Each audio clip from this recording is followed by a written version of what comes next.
So, what are isolations anyway?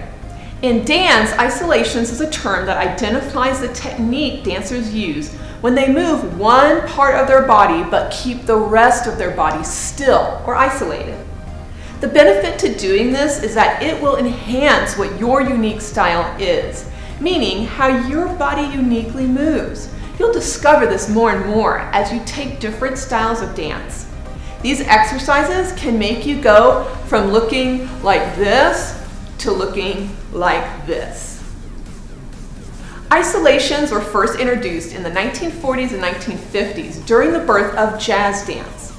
But they are much more than just warm-up moves. They're useful when mastering certain moves for any dance, like hip-hop, jazz, contemporary, belly dance, pretty much any style of dance.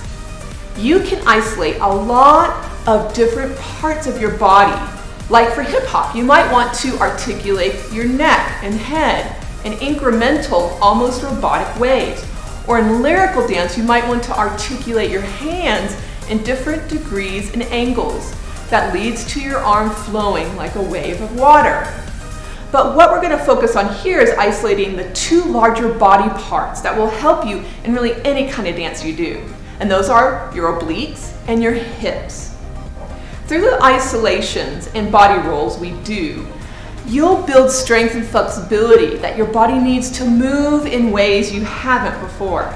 A lot of times when we exercise, we're working the same major muscle groups through activities like lifting weights or running.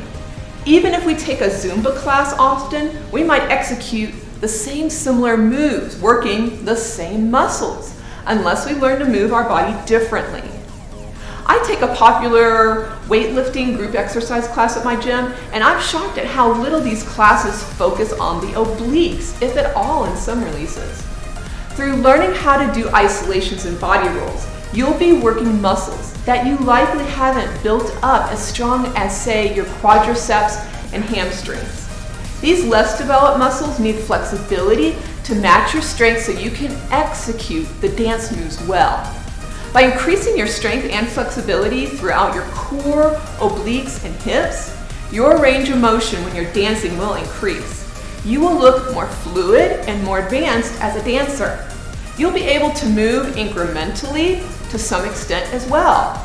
And as you try out these new moves, you'll start to gravitate to the natural style that's uniquely yours. Next, let's start with obliques, and then we'll move to hips and put those two together for body rolls.